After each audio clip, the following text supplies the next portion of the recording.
हार्दिक स्वागत और अभिनंदन।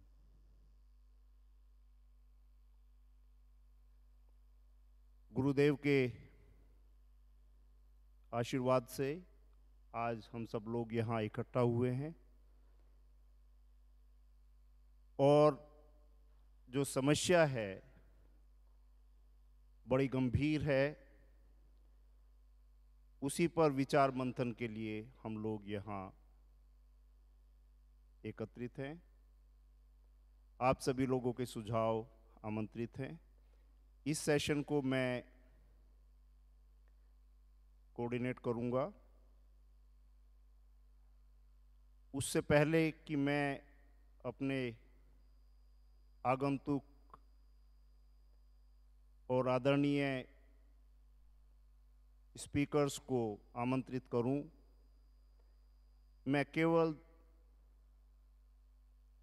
3 या 4 मिनट आप लोगों का लेना चाहूँगा और अपने विचार रखना चाहूँगा। For our foreign friends, good morning and welcome to all of you in this session. I'll be talking on the genesis of the problem and then how we can find the solution of the same. Now, friends, as all of you know, the right quantity and quality of water is not available at right place and at the right time. We have on an average about 30 to 40 days of rainfall in a year, and that too about say 3 to 4 hours a day.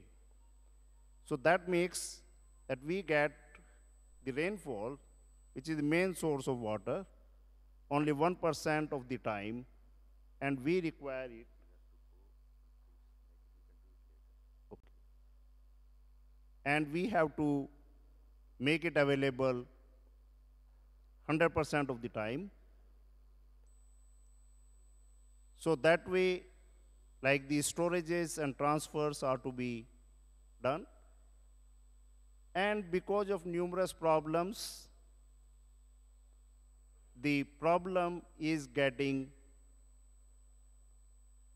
more and more challenging. And this solution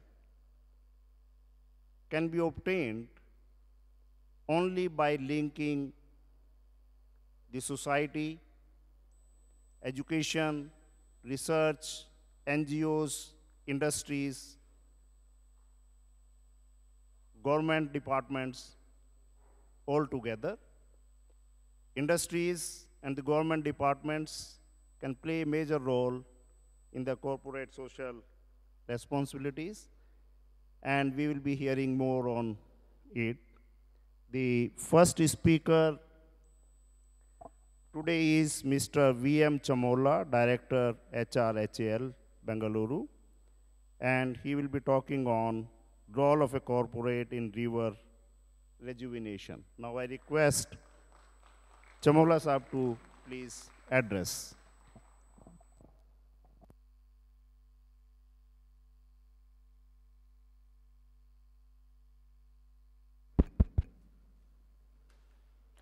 Thank you, Professor Goel. A very good morning to all of you. सभी को नमस्कार। Professor साहब ने अभी morning में अभी just बोल रहे थे, problem is getting difficult day by day. We take it very differently. We say that when the going gets tough, the tough gets going. That's the philosophy we have always believed. I am from HL, working there as that HR has already said. I'll just make a brief snapshot of what is the organization, quickly run through. About HL. HL is a defense PSU under the Ministry of Defense. We basically manufacture, produce fighter crafts, trainer crafts, helicopters, engines, and overhaul them. If you see HAL, it's a more than 75-year-old company. We started a journey in 1940 with one of the visionaries of industry, Walchand Hirachand, 1940. HAL, the present day HAL came into being in 1964 by amalgamation of two companies, to Hindustan Aircraft or some other company. It's HAL today. We have, it's a 100% owned company, getting disinvested to the extent of 10%. And we have a very rich history. We are a Navratna, having excellent rating for the last more than 15 years. If you see the spread of HAL, it is spread across almost from the north to south, almost up to from east to west. We are at 9 locations in the country. The main Western aircrafts, must have heard the name, like say Jaguars, Mirage.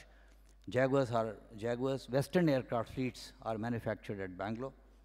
Accessories, the mechanical accessories, the fuel accessories, and the accessories come from Lucknow, and avionics come from a place called Korwa in UP and Hyderabad. We have co-located design units, and the Russian fleet comes from MiG complex located at Nasik. Engines come from a place called Koraput in Odisha.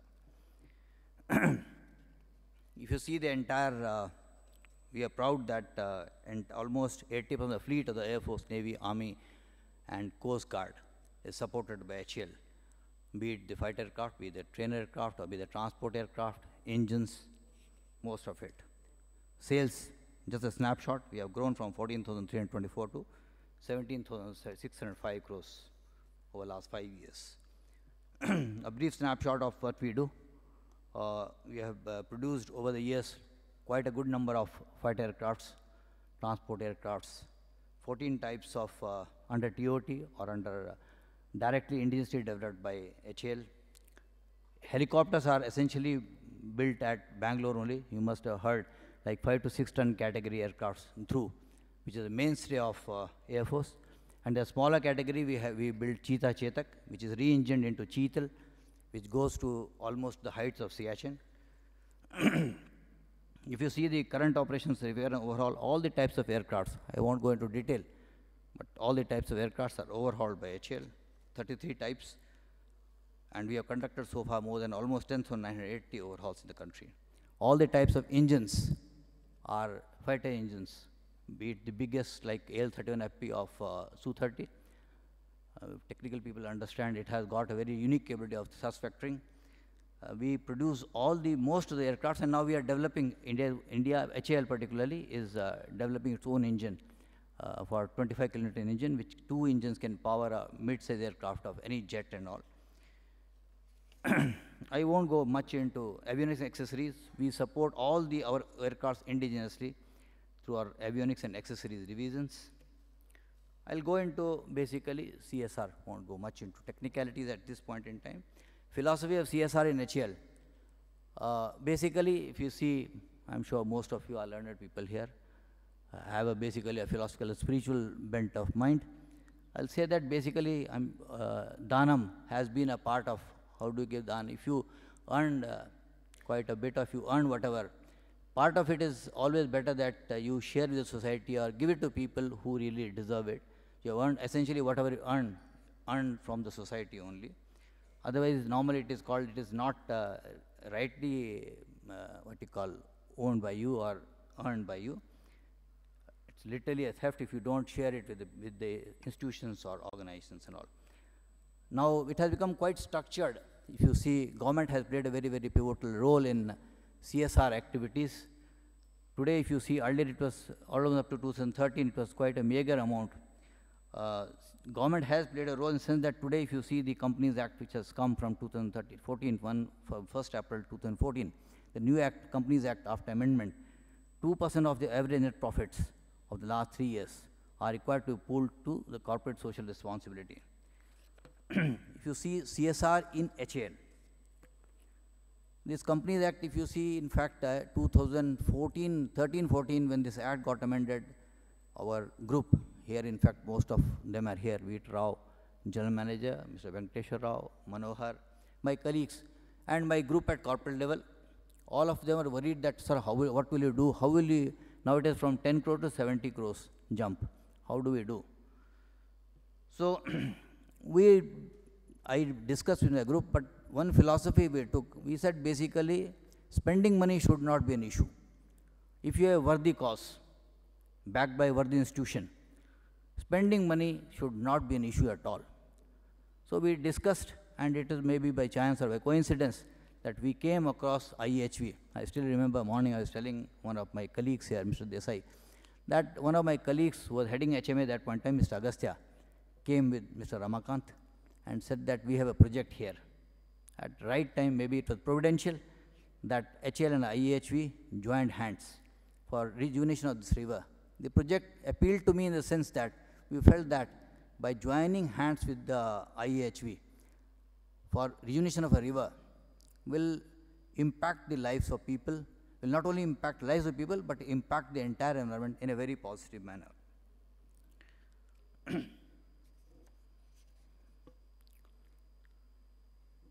One more thing I tell you that then our thrust came that what are the activities we should, take up in CSR. So one was, we said that environment can be one of the important issues. How do we rejuvenate environment? River rejuvenation is a part of it. Second, we thought that one area which we felt was very important is how do we skill, particularly HL is a very highly skilled organization, technology-oriented organization, a lot of R&D goes into it. We felt that second could be in skill. And IISc came, Indian Institute of Science, came up, and we, both of us, joined hands, and we are developing an HL IISc Skill Development Center at Chelikere at a cost of, at a total expenditure around 74 crores. And that is a different project altogether. If you see CSR, how it flows, if you see Schedule 7 of the Act, there are areas like, say, eradicating hunger, poverty, promoting healthcare, sanitation, education, vocational skills, livelihood, conservation of natural resources. These are the areas, but our thrust area, in addition to what we are supposed to do as a part of a CSR, in and around the divisions in the vicinity of HL projects. One more aspect I tell you, what is positive in this is particularly for corporates, like be it on the government side, on the private side. We get lot of, say you have a 70 crore budget, so lot of pressure will come. So if you are very focused, very clear that these are the areas where I am supposed to do, so I will not go beyond say 50 kilometers insofar as our projects are concerned, and I have already committed to say river rejuvenation or maybe skill development in the country. You will be able to hold on, you will be able to surmount those pressures and all. You will be able to take those pressures in normal stride. These two, as I said, that skill development and rejuvenation has been important area, and together if you see 16, 17, our budget 70 crores, 40% has almost gone towards these two activities. In skill development, I said that we have already joined hand ISC, CPET, lot of organizations which have a name in developing and grooming skills. Insofar as Kumudavati river rejuvenation is concerned, I don't know how many of you are aware of that, but if you see 30 to 40 years back in 70s, people used to say that TG Halli, Tippangondan Halli, which is basically fed by the river Arkavati. Kumudavati is a tributary of that it used to feed almost 40%, 30 to 35% of the potable water requirements of Bangalore. And if we can rejuvenate that river, Arkavati is being rejuvenated, I was told, by the government organizations, other organizations. So if you take up one particular area of Kumudavati, it can definitely not only feed the potable water requirements of Bangalore to an extent, but it will also impact the lives, impact the ecology of that area, that be it your arresting of desiltation or improving the livelihood of people, improving the cattle, or flora and fauna, all those things will be improved, or can be taken to a different level very holistically. This river had almost become dry, and a snapshot of, if you see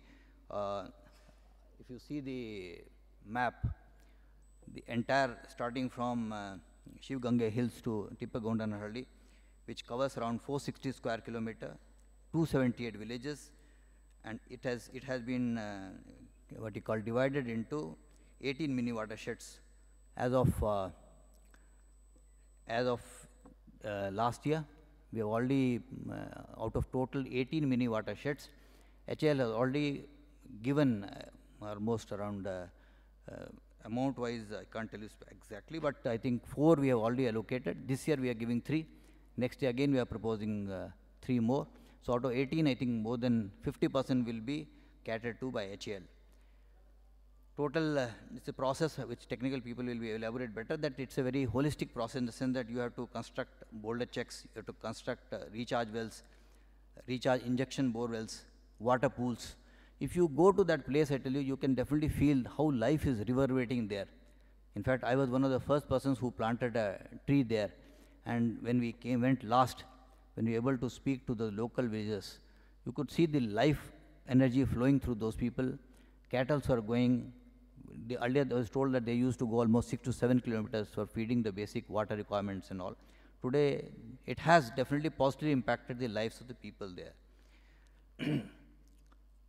If you see the what you call water pools and all, go to the next. Yeah, you see, it was in fact when we started, it was almost absolutely dry. The ponds, in fact, this time the water rains have been quite better, and while pools are almost full. When people went inside to show as to it was almost up to knee deep. I am sure it has. I was told that it has improved further this year. The one more good thing is that earlier a lot of people, because of their in order to improve their economic conditions, they are growing eucalyptus trees and all. So IHV has educated those people now, villages and all, and they are only growing the native trees and all. In each watershed, around 5,000 trees are planted. So far, we have planted, I think, 20,000 trees and all. And I could see, in fact, when you go there, I think most of us have planted trees. So we can see how the trees have come up within 3 to 4 years. The water table has improved quite a bit in that area.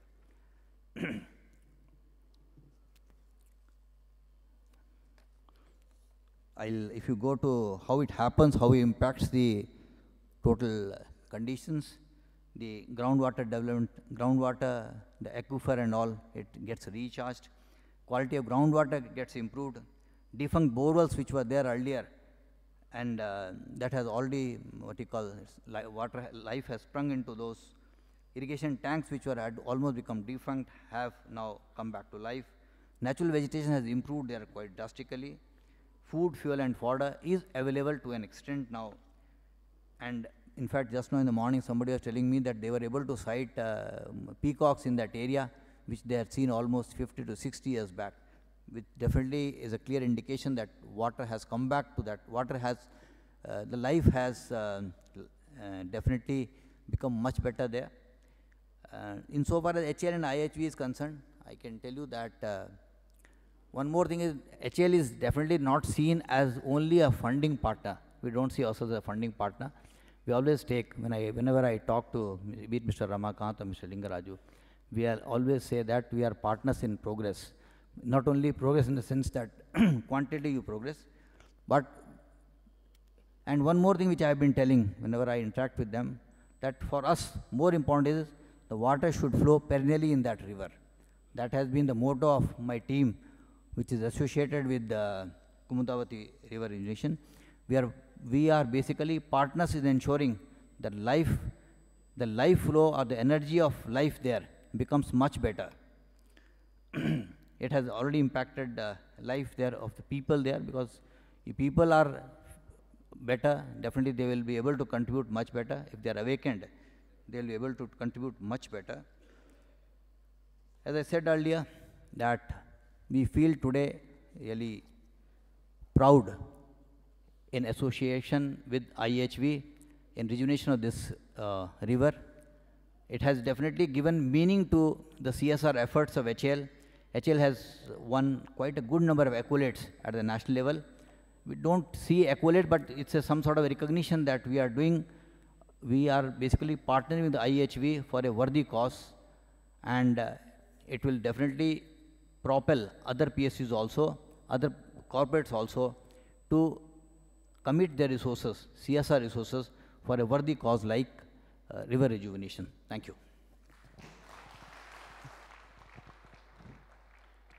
Thank you, Chamola Sahab. Uh, I now request Mr.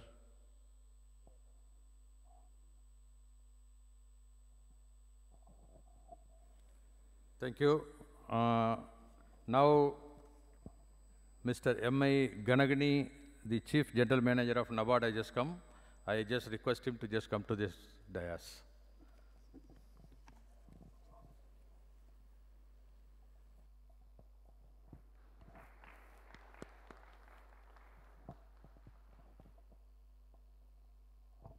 Welcome, Gangi Sahab.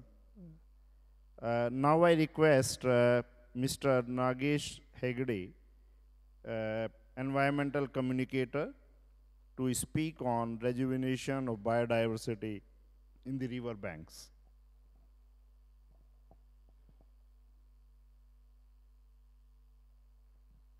Thank you, Please Chairman, welcome Hegde Sahab.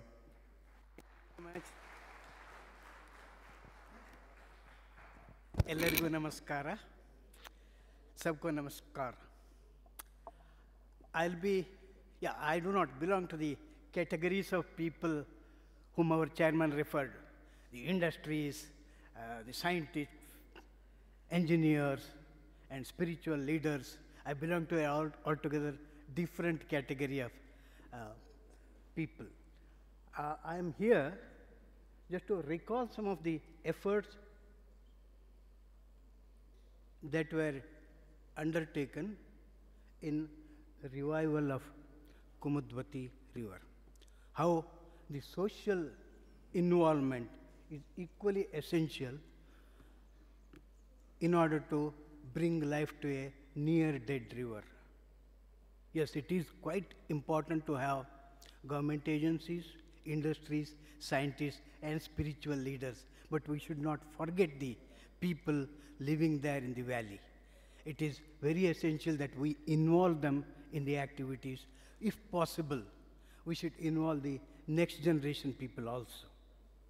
And we all know that river doesn't mean just water alone. Water is one of the components. What is more essential is that we should have an entire biodiversity. We should bring back that richness that was there earlier. Biodiversity not only on the surface and the sides of the river, right underneath, right from the basement of the river up to the sky. It could be fish, it could be earthworms, it could be the plants, and it could be the birds, and including the people together. How do we ensure this overall holistic development of a river valley? In what way we can ensure the local people's participation and inclusive enterprising? We had been trying in the Kundavati river valley how we could bring about this kind of a regeneration, rejuvenation not just of the river, the entire system around the river. We have, first of all, we got to know what was the biodiversity before this river almost became dead. You have to go back to about 30, 40, 50 years. What was the river like? And ensure that the people also know how important it is to bring back that biodiversity. So initiative had been taken there 3 years ago. You have seen in the earlier slides, Mr. Chameli has presented earlier, this same one. We have taken this as a textbook lesson. And while the engineering work was going on, we have contacted some of the schools and nearby institutions to show the children what kind of activity is happening there. We used to try to bring the elderly people of the 70s or 80s, and with their help, we wanted to tell the children what kind of species they were there in that place, and what kind of species we have to re-establish there. You could see the same plantation 3 years ago. These are the plants. These were the saplings planted by the school children. Unfortunately, not the school children of that river valley. We had to catch hold of some of the other schools. We wanted to ensure that it's not necessary that we should teach only the valley people. It's more important that we bring in the people from the city. We picked up some of the schools where the teachers were more interested in this kind of social activity, environmental activity. So one or two schools were showing interest, where of course we had taken those children there and made them select the sapling, describe what are the qualities of those particular saplings and all. We planted. In a matter of 3 years, it's less than 3 years, you can see the plants that are growing there. And we tried to compare the growth with the in situ growth of the nearby villages, whether they are the same one. You know. We took the children around, we made them identify different saplings, how to collect saplings there. You know, we are all interested so much in planting the species. We want ready saplings somewhere. But where do we get it? We got to teach children which are the seeds, what are the kind of regeneration mechanism of a tree. Professor Yellappa Reddy is here. He was the guiding spirit behind us. He used to give us a list of regeneration method of the saplings, and we could tell the students, if at all you are going to plant next year, prepare now only. Choose the seeds, choose the twigs, choose different methods of regeneration. That we did that, and we, according to the choice of the students, we had given them the option to pick up any particular tree, whether it's a fruit-yielding tree or a normal tree or fragrant tree or just flowering tree and all. Accordingly, we explained to them what are the various roles of a real biodiversity. You can see that this is a monocultural plantation. We could show them how it's a kind of a biological desert we are living in. You know, desert means we know only Registan, the sandy desert is the only desert. We in Karnataka have nearly 9 kinds of deserts.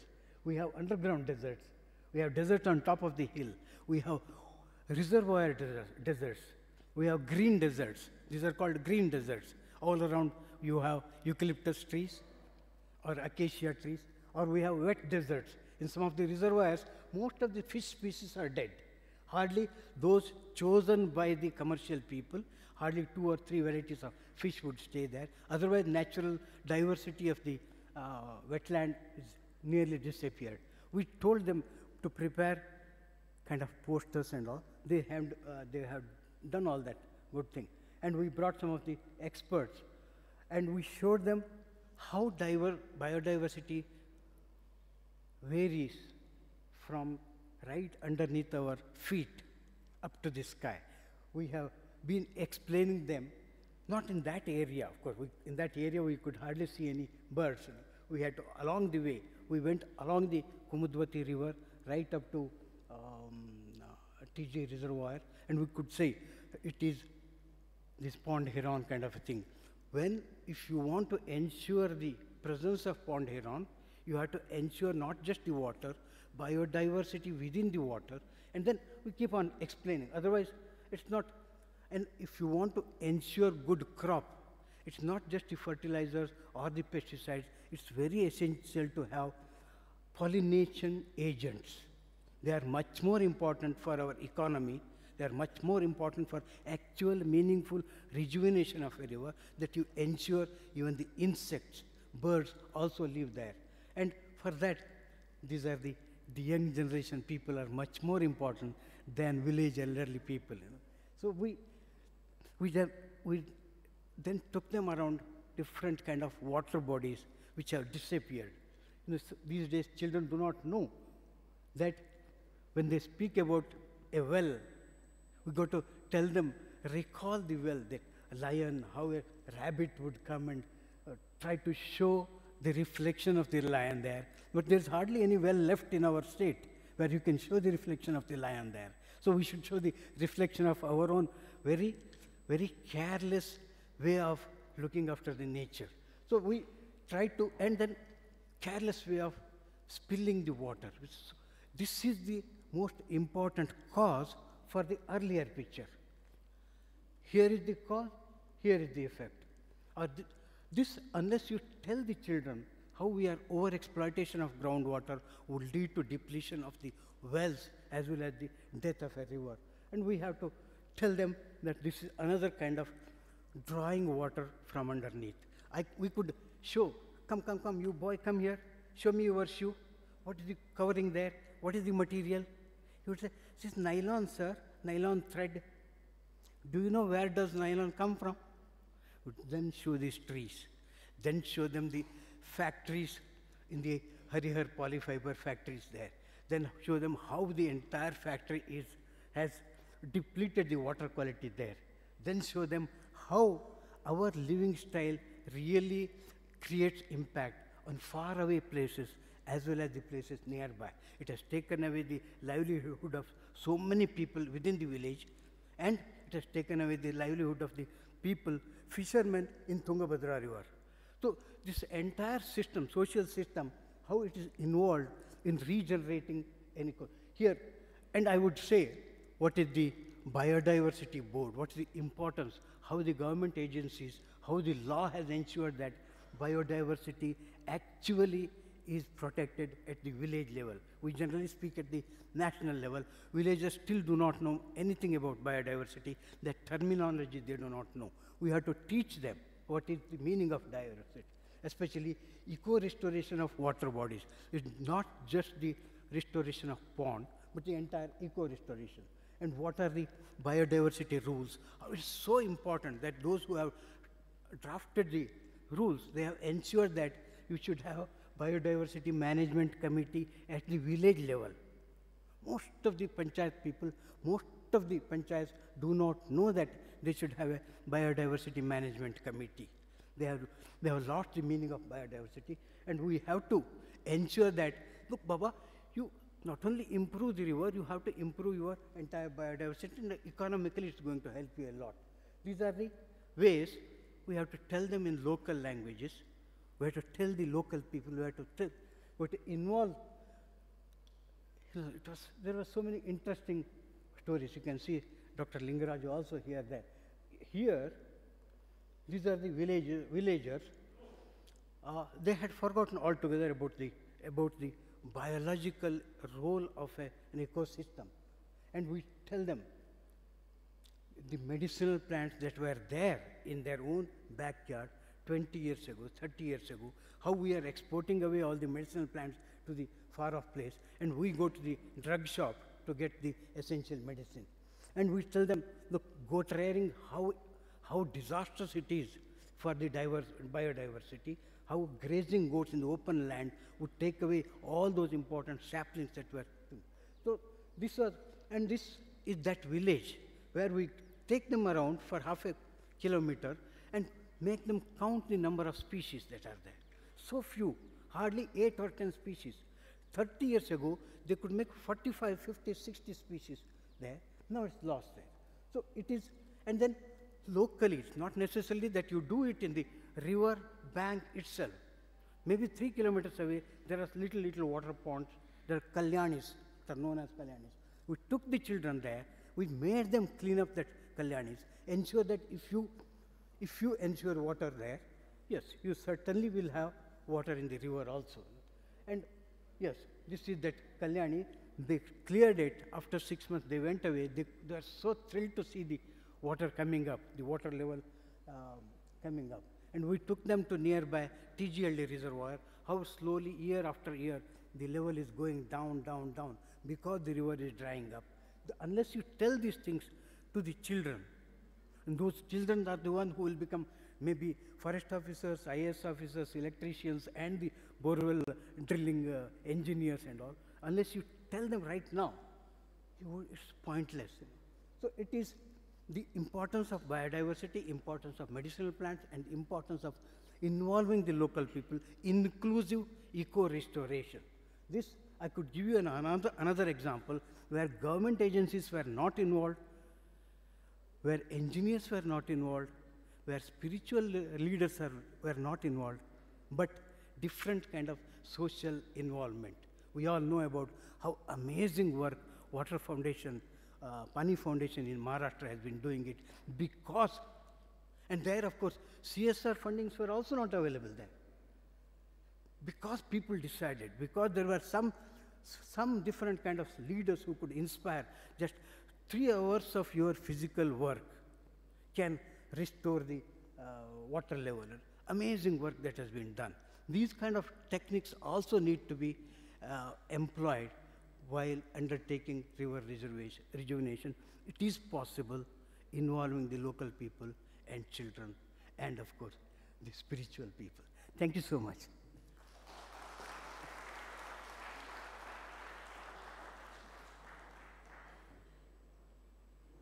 Thank you, Hegde Sahab. Now I request our S.K. Subramaniam Sahab to please make a little announcement. Dear delegates, you will be delighted to know that the yesterday's proceedings, it was watched 80,000 viewers for the whole day of 50 plus countries. It is on Twitter, Facebook, webcast and YouTube also. So today also we are just planning during our panel session, some of the people from outside the country, they want to have some question to the panel experts. We'll just try to see whether it is possible or not. Thank you. It is for your information. I also request the delegates to put on the mobile on silent mode. Thank you. Now I request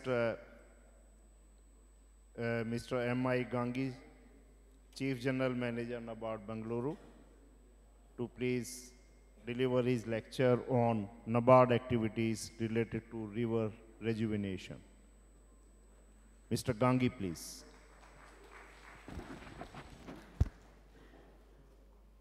ಎಲ್ಲರಿಗೂ ನಮಸ್ಕಾರ. Distinguished guests and delegates, I am here by default. I'd come to listen to the speakers, and just when I was entering the gate, one of my friends said that I had to speak. Had this shocker come to me a bit earlier, I would have gone to my office.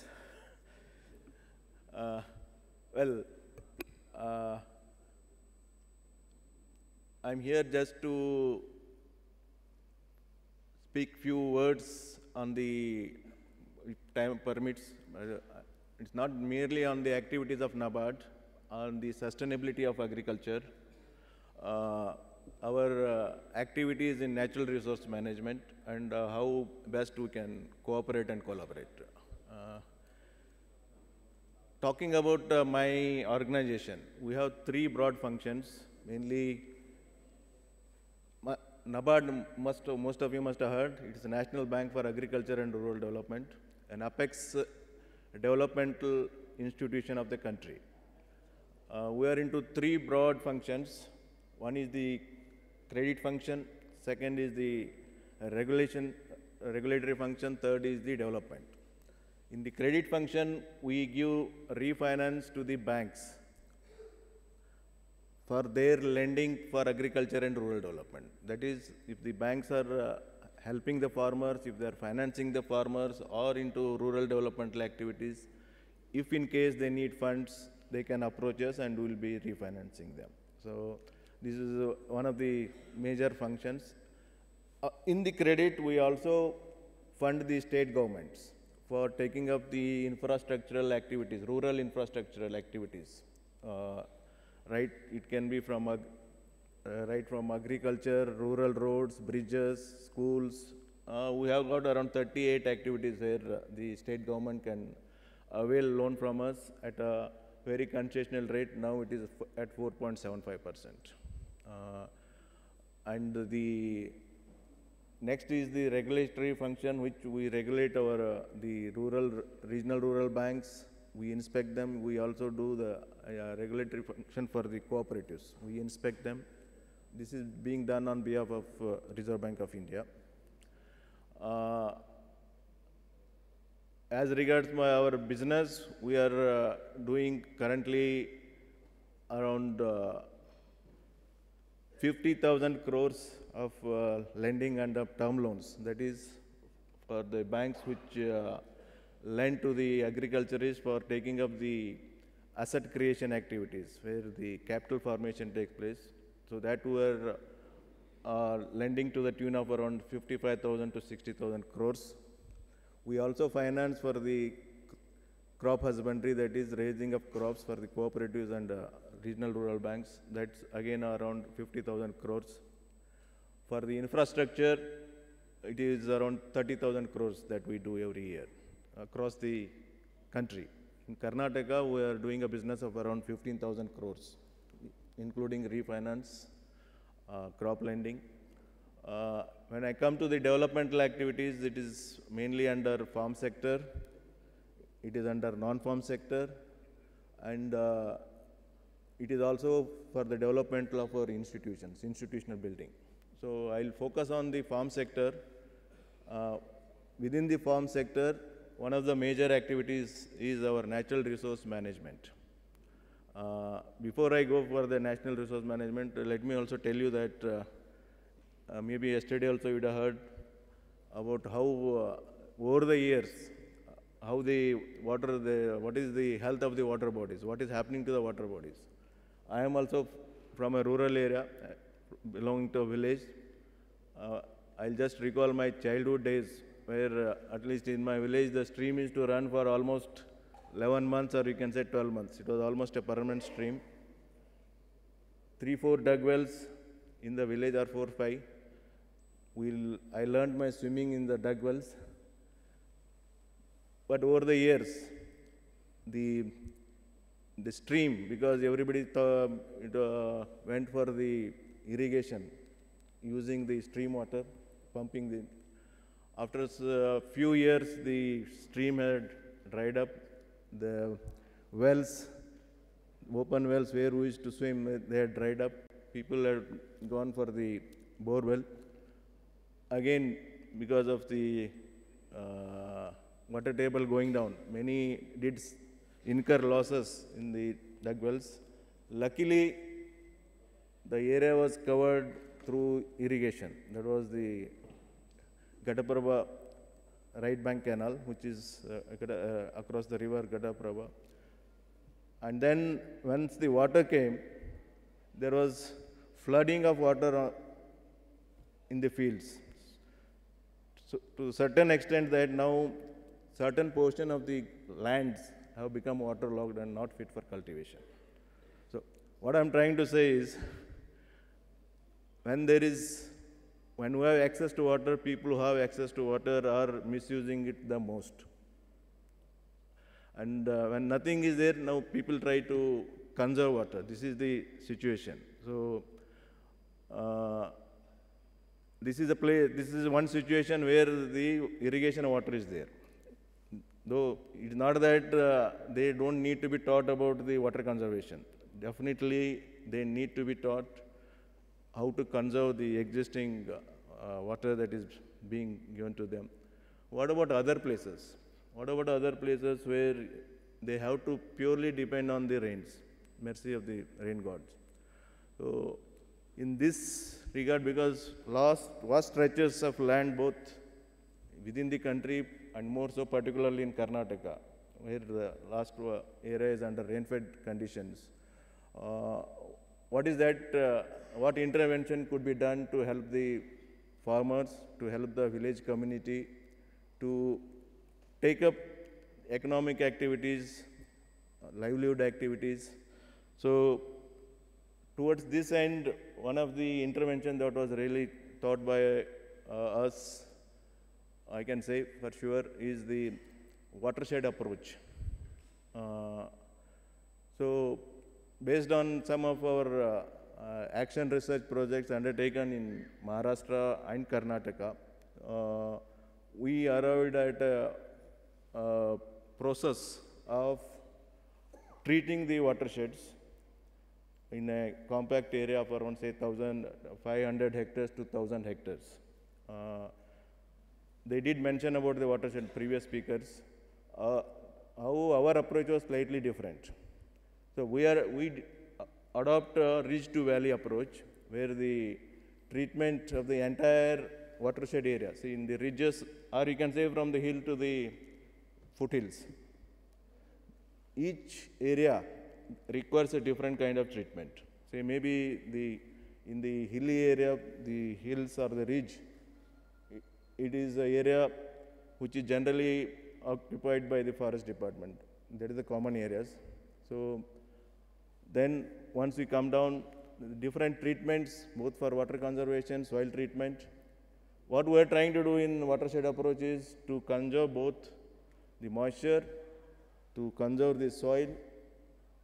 So the treatments would vary depending upon where exactly the area is. Say, and each of the survey number, we call it a net planning, each survey number would be assessed, and the treatment would vary depending upon the survey number. What kind of treatment is to be given for that survey number, that piece of land of a farmer.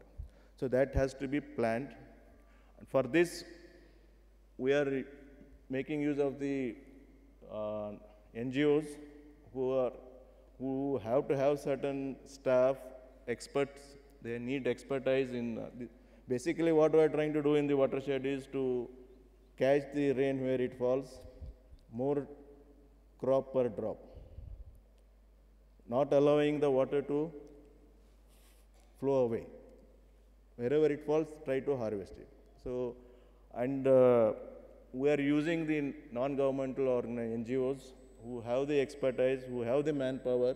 We test, we grade them, and then only we start our watershed. And before sanctioning any watershed program to any of the agencies, the first process that we do is the capacity building phase, we call CBP, capacity building phase. We'd assess the involvement of the community, if they are really willing to undertake the activities. Most of it is by way of grant, whatever the treatments that we are going to do. But if the community is not involved, I don't think the efforts of such nature, of natural resource management would go waste. So once they establish, once we are certain that the community is ready for taking up the treatment activities, then we go into the full mode. So in case the CBP phase, if they are not shown willingness or if they are not doing the activities as per plan, we drop the projects. So we have treated around more than 200 watersheds in Karnataka.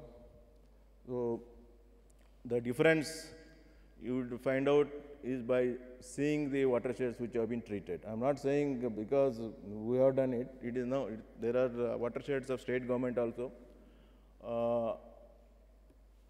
The previous speakers were mentioning about the various benefits. The major benefits that we have seen under our watersheds is the rise in the water table of the wells. The wells water table has come up.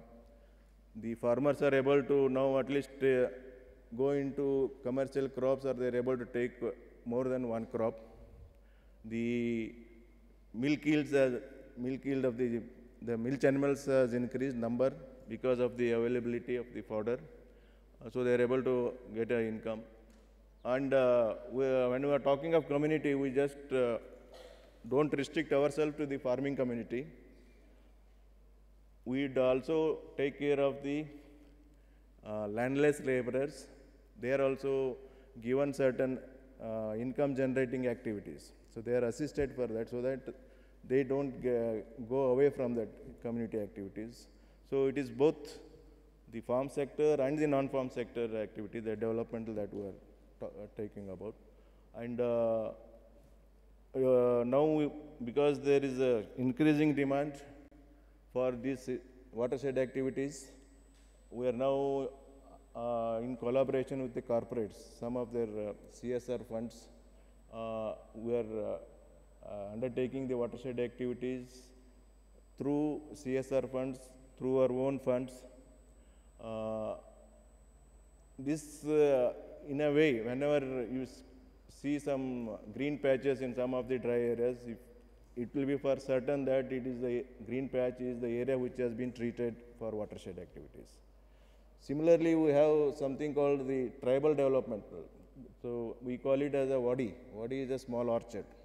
So here it is mainly meant for the developing the tribals, the tribal population, wherein they are given in their piece of land, they are encouraged to take up the horticulture crops, these fruit-bearing crops, and then also the land treatment activities. So our experience has been that the tribals, wherever our tribal development plans were implemented, they are able to earn around 40,000 to 50,000 rupees per year additional income, mainly through this orchard development and the other activities they are taking up. So now you may say we have brought them, sustainability doesn't end with production. Definitely not. Now I think production is not the issue. Though agriculture over the years, I don't think now the issue is more production. Issue is about getting more income to the farmers. So towards this end, again, various strategies have been contemplated by the government of India to double the farmers' income in 5 years. I will not go into the details of those strategies. Suffice to say that it is a challenging task. So far it has taken around 12 to 14 years for doubling of the income of the farmer. Now that is, we are trying to do that in 5 years. So if you ask whether it is possible, I would say yes. If you ask whether it is easy, I would say definitely not. It's a huge challenge, a very difficult task. One of the you can say strategic action or one of our interventions is to see that the farmers get a better price for their produce. It is not, I'm just saying it is not merely the production.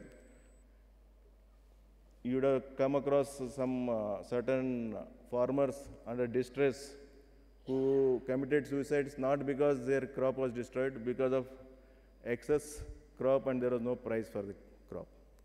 We have seen in Madhya Pradesh, of course, there was a lot of distress in Karnataka for other various reasons. They could not get even a crop. And the farmer is under the mercy of two things. One is the monsoon, another is the market. So, Gangisa, please try to summarize in how much time? In another 1 minute, Okay, please. okay, I'll finish it. Thank you. So here what we are trying to do is to form the farmers producers organizations. We call it as farmers producer organizations, where the farmers come together. There is an aggregation of the inputs, because individually a farmer is around 85% of our farmers are small. So it is not possible for an individual farmer to take up the activities in a way that is be beneficial to him. Most of the terms of trade are against the agriculture. But if he can, if it is by way of aggregation, say each farmer's inputs can be aggregated and he can reduce his cost of cultivation. If his produce is aggregated, and he will be he will be in a better position to dictate the price, he gets a better price. So towards this end, we have formed around 187 farmers producer organizations, 4 of which are by this Art of Living. They also availed our assistance for 4 farmers producer organizations. We are planning to go for another 300 farmers producer organizations. Here mainly because the money, more money is there in post-production. That's what I have been trying to tell you. If, see the difference between rice and idli mix. See the difference between the wheat price and the end product. See the difference between tomato and the ketchup. 10 times, sometimes it is 11 times the price that the farmer gets and the ultimate consumer if it is converted. So for not only for aggregation, it is not merely for aggregation of the output. We are also trying to encourage processing. We are trying to encourage grading, sorting, so that he gets a better price. So since more money is in post-production stages, we are now focusing on these activities, particularly getting a better price for the farmer, better income for the farmer. I have been telling these farmers producer organizations, it solves all the problems of the farmer except perhaps the rain. FU cannot, the rain is, other than rain, or any problem that a farmer is facing that can be solved through these organizations. So we are encouraging these organizations, and you must have heard, one more minute I'll just take. You must have heard about, some of you must have heard, there is a river called Pinakini in Karnataka, which is dry. It starts from the hills, Nandi Hills, it flows down, but there is no river now. Now there are a group of good citizens under the leadership of one Mr. Vishwanath, IAS, ex-IAS officer who was a development commissioner. They have thought of regenerating this river. And this again through treatment of the land across that riverbed, in and around surroundings, where it is a rural area, it passes through the urban areas. Rural areas, they want to adopt the watershed approach. In the urban areas, again, water saving devices. It's going to be a huge challenge, similar to the ones that you must have been discussing hitherto. So there also, there are certain funds which you call it as a green climate fund. If it is planned properly, that funding could be obtained through this GCF. So our efforts would still continue in natural resource management, in getting a better price to the farmers, in seeing that the farmer's income enhances, and it is in the interest of all the farming community, in the interest of the country. Thank you. Thank you. Thank you, Gangi sir. Now I think we can have 3 quick questions on these presentations. Anyone coming forward?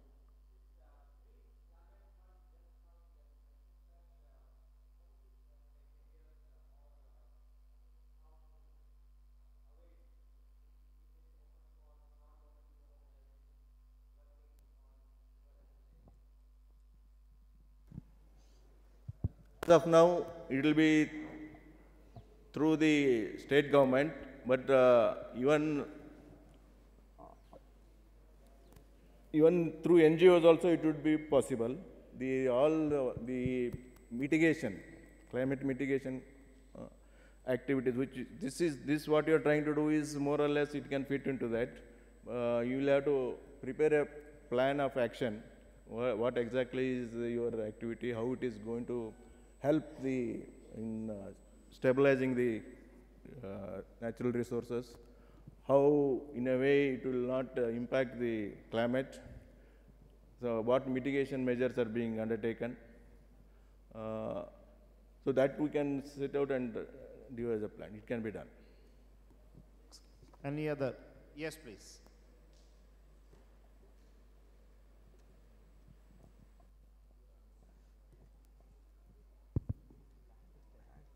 Yeah, my question is to Mr. Hegde. I'm a retired chief engineer. I work for an NGO now. So you are considering so many aspects in bringing up the river rejuvenation and other things. Anything specific about rural sanitation? Because urban sanitation is a major issue. It is creating a lot of pollution. We know it. What about rural sanitation? Anything taken care of that? Because I'm asking you this because there are all people who want to participate and fund the NGOs. I'm specifically asking this to you, sir. Yes, we spoke about the sanitation as such, not just the toilet. We spoke about how to segregate your household things. Villages also have become plastic, plastic here, plastic there, separate them. How do you compost your wet waste, etc.? What are we teaching here in the urban area? It is very essential that we should tell the rural people also. Ensure that the plastic is collected at one place and taken back for recycling. Apart from that, yes, the entire health aspect is given to them. School children are told about all those things, about ensuring that you have a toilet, and the entire underground drainage system is required and all. It's not, it is a part of the total rejuvenation system. Thank you. Okay, thank you, sir. Okay. Thank you.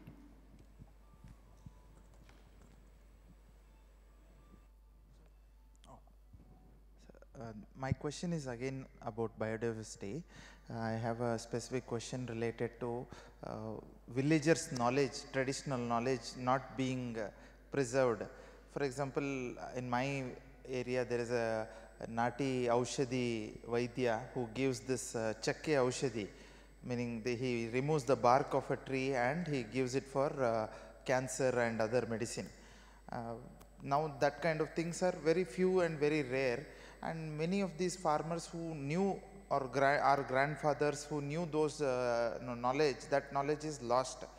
When we go and intervene in a village and do biodiversity activities, normally they are very apathetic about these issues. They are more keen on going to a regular doctor and taking medicine from the doctor rather than using the Nati Aushadhi which is available in the village. So how do we inculcate the meaning lost knowledge?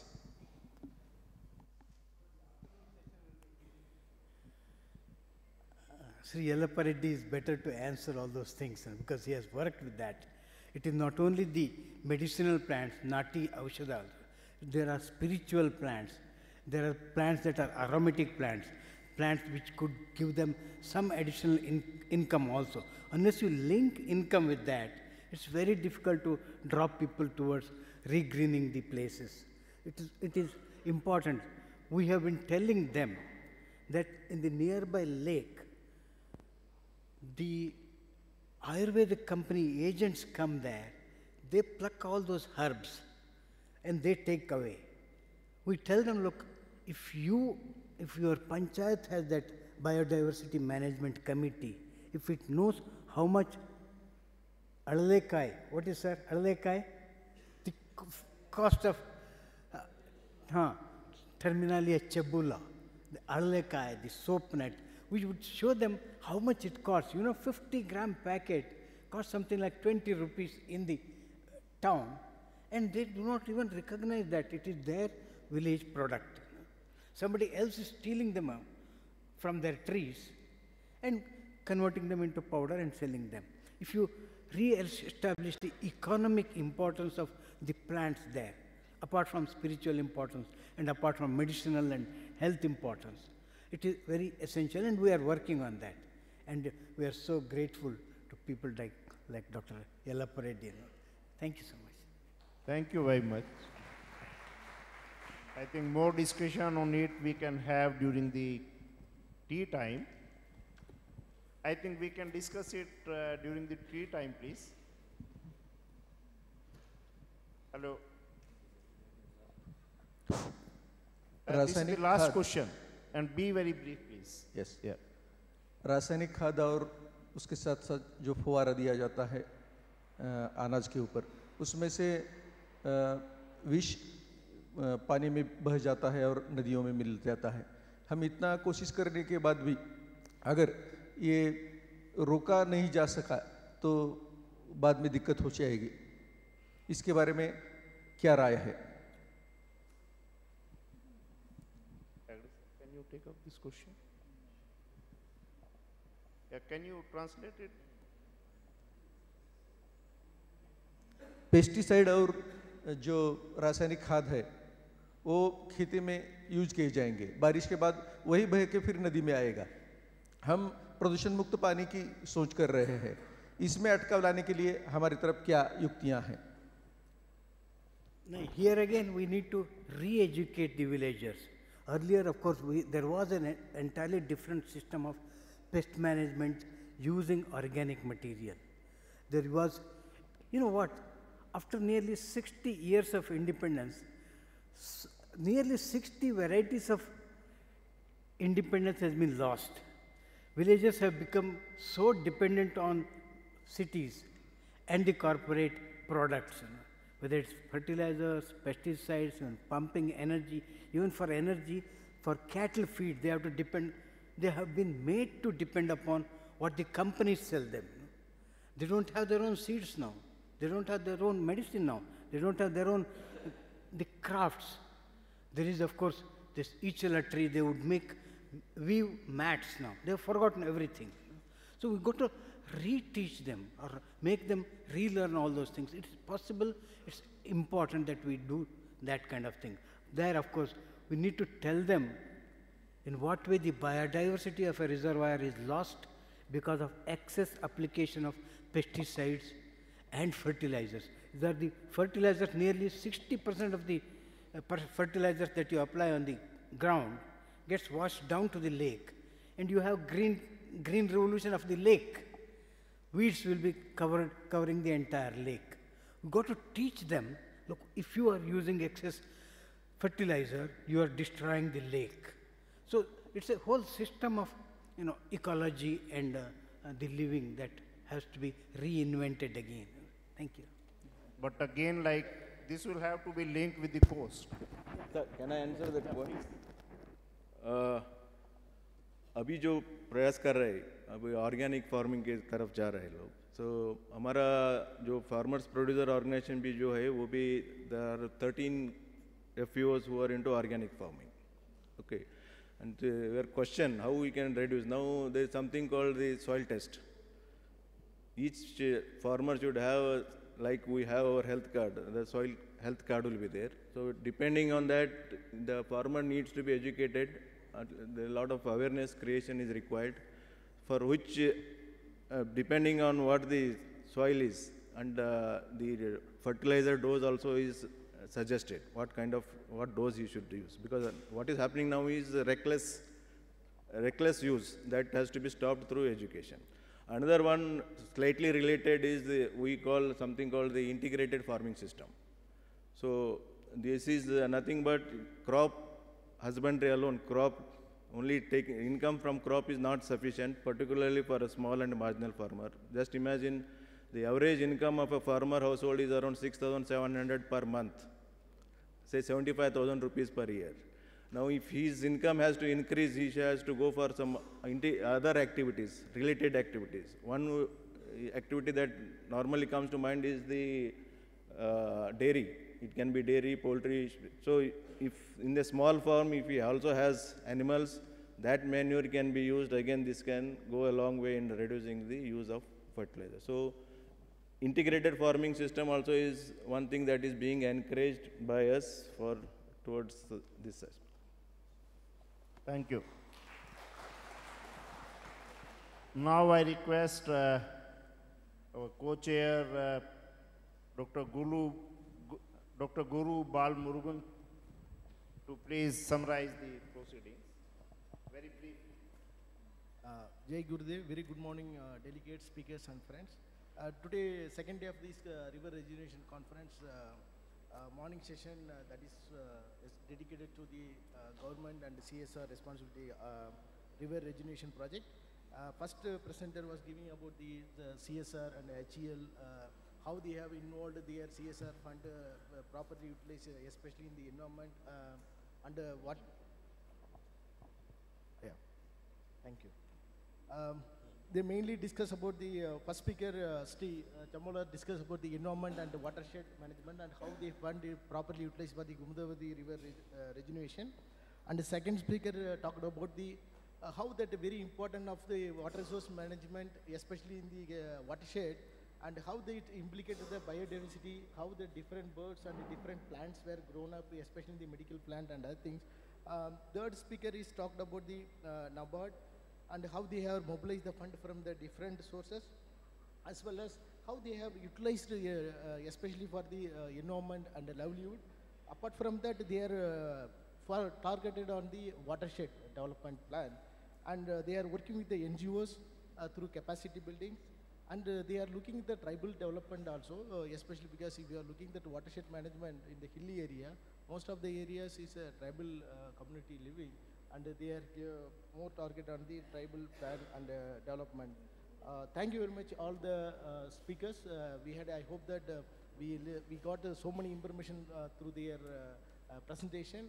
I appreciate their work, and we want more CSR and other things to do such kind of activities. Thank you very much for the organizer for arranging such kind of wonderful event. And I am requesting organizer to give the announcement of the next session. Thank you very much.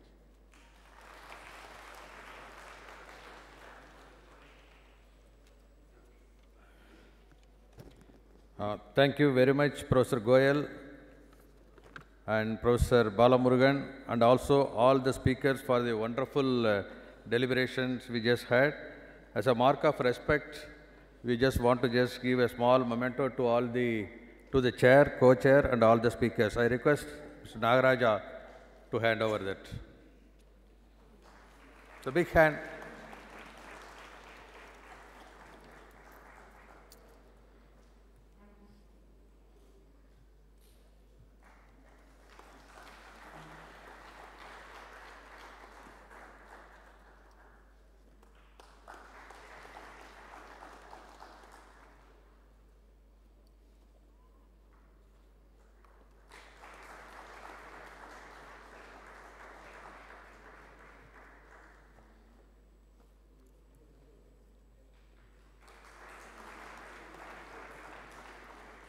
Thank you. Now we'll break for tea, and again we will assemble here by 11:20. We'll just take about 20 minutes. We will assemble here by 11:20. And one more announcement: somebody has left the wristwatch yesterday. He can just collect it, whomsoever has left it. Thank you very much.